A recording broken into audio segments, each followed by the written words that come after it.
Welcome back to the Spencer Deco Tarot. We will be looking now at cards of the major arcana from 11 to 15. The 11 card is lust. And basically, what it means is when you pull this card, enjoying life and doing your passion. But it also can mean the desire to live more creatively and owning your personal strength, overcoming fear and taking more risks. Also, being more romantic or sexual in your life. Here I have two gentlemen falling in love on this card. And, a lot of times people are because of their upbringing or because of environment or church, are taught that, your love doesn't matter. And it's about living fearlessly and choosing to love who you choose. It's about being authentic in your ability to share that love. And it's about sharing your passions as well as, again, your creativity and your talents with the world.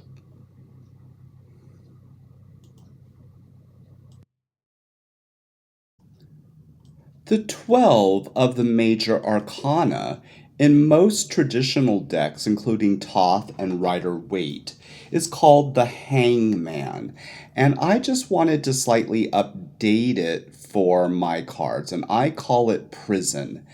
And when you are in prison, you're in limbo, you're stuck, nothing's happening, you're not living life. And that's exactly what prison is a prison of your mind. And so the prison card represents breaking free from the mental constraints that are keeping you blocked, eliminating beliefs that are holding you back, getting you basically out of the prison of your own mind. It's the ability to surrender and receive from the universe. It's a deep desire to change. Hidden subconscious beliefs are exposed for healing. It's a time of a breakthrough. It's time to break out of prison. And I felt this card represented that. I was inspired by some of my favorite musicals like Chicago that take place in prison, and a lot of the old gangster type movies from the 20s and 30s. So again, prison. Get out of your own mental prison and start living.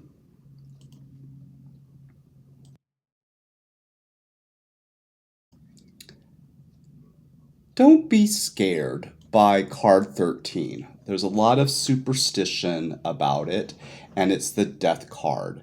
And people think, oh my God, I pulled the death card, I'm going to die. And it actually, if you think that we are eternal beings, death is just a transformation. So what the card really means is a time in your life of quick, wonderful change to something better, usually. So it could be the death of an old relationship and open to something better, a release of an old job or something you didn't like. It could be releasing an apartment that you don't like and moving to something better. So when you pull this card, it's great transformation, and usually because you've worked on yourself. And so the old you is dying and the new you is coming to fruition. I kind of love this card. I was inspired by an old favorite horror movie of mine called Burnt Offerings. It's from the 70s, starring Ollie Reed and Karen Black, and one of Betty Davis's last movie. And it had this creepy chauffeur and dealt with this haunted house and ghosts and stuff. And I kind of like this deco graveyard with the hearse pulling up into it. And it's sort of like, if you really look at the card, it's like, yes, there's the graveyard, but you have this beautiful Rolls Royce to take you somewhere new, And that's sort of my idea of death, that you're leaving something that is an old pattern from your past and moving on to something better. So hop in the Rolls Royce and take a ride to a better life.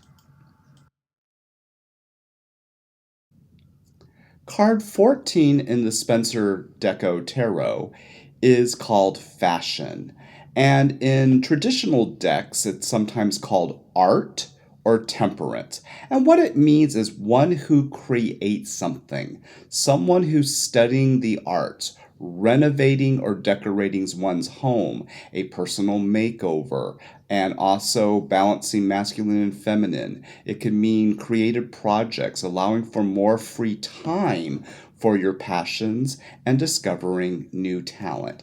And when I think about the 1920s and 30s, I definitely think immediately about, the beautiful Art Deco style and fashion.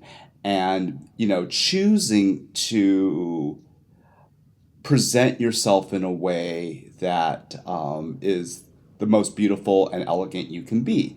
So on my card, we have this elegant lady wearing a couture gown, stepping down the steps of a palace, and she's the center of attention. And she is the creator of her own look. She is a fashion designer who made her own gown, and she made her own makeover, and of course she decorated her own palace. So she's the epitome of art, and that's why I call this card fashion. And you too can choose to be a fashionable person, but in a way that represents who you are. And we are chameleons, and we get to choose how we dress and how we present ourselves to the world. And that's what this card represents, and finding your hidden talent and your hidden creativity. Don't be scared by card 15, which is one of my favorites. It's the devil. Ooh. And people always misinterpret the devil card. The devil card doesn't mean Satanism or evil. What it means is to allow for what bedevils you. Usually, when you pull the devil, it means you are not allowing yourself to indulge in life. And here I was thinking about what might be a 1920s, 30s version of the devil. And I was immediately drawn to one of my favorite silent movies, The Phantom of the Opera. And here we have this elegant, romantic gentleman in a mask. We don't know what he looks like. And he is at a ball, he is at an opera ball. And we don't know. He's indulging. He's drinking champagne. He's dressed fashionably. He's in luxury. He's looking for a, clandestine romance. And he is just sort of like doing what bedevils him. The devil card is handling life from a place of fun and humor too. It's not taking life so seriously. This guy is playing a fun role. It's Halloween and he's dressed for a masquerade ball. It's about becoming more playful and fun. It's finding that balance between work and play. It's being more sexually open and more sensual and less inhibited. It's indulging in your fantasies more. It's not repressing your darker side. As long as your darker side doesn't hurt anybody else. We all might have that part of us that's attracted to dark things. I'm definitely very much a goth, and I love vampires and Anne Rice, and I love werewolves, and I'm attracted to film noir and things like that. And does that make us an evil person because we like that? No, absolutely not. We are both good and bad. We're opposites, and it's about when you pull the devil card, you're repressing something in your nature. Maybe you're like, I'm going to be completely virtuous and always do the right thing, and I'm going to eat absolutely perfect and deny myself any kind of food I love because I'm just so pure and perfect. And then, you're thinking about that piece of chocolate cake or that glass of wine until finally you have, a bad emotional day and then you binge. And it's just saying that you're not in balance. This is about it's okay from time to time to, indulge and, have that piece of chocolate cake. It's also not giving a fuck what others think of you. It's sort of like owning all of your quirks and idiosyncrasies, enjoying more pleasure, especially in the body. And it doesn't always have to be sexual. Like, do you allow yourself the opportunity to get acupuncture or to get a massage or to lay on a beach and do nothing or to just take a nap? The devil can mean many things. It means indulge. And it's about breaking through the restrictions of society. A lot of times in religions, we're taught you have to be a certain way, or society tells you you have to do this or that.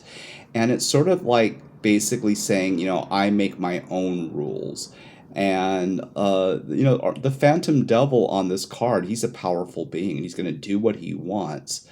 But, it doesn't have to be hurting anybody else. And that's where people misrepresent, because of the name devil, they think, oh, this must be an anti-spiritual divination to do tarot, like it's satanic to do tarot, or it's evil, which is absolutely ridiculous. But there are a lot of groups out there that want to repress the truth of spiritual principles. And they will cut down anything that's different than what they believe. And this is where you get to choose what the devil means to you. When I think of the devil, which helps me, is I think about that, the little angel, little devil, Warner Brothers cartoons that sit on your shoulder, and you're like, should I eat that whole cheesecake? And the little devil goes, oh yes, you had a good day, honey, you deserve it, eat the cheesecake. And the little angel's like, oh no, you have to be on your diet, and that's going to spike your sugar levels, and oh no, you can't do that. So I think of the devil that way. The devil can be playful. The devil doesn't have to be this evil, scary thing. It means what bedevils you. Think of the devil a little bit more like the Joker, the mischievous, having fun and playing.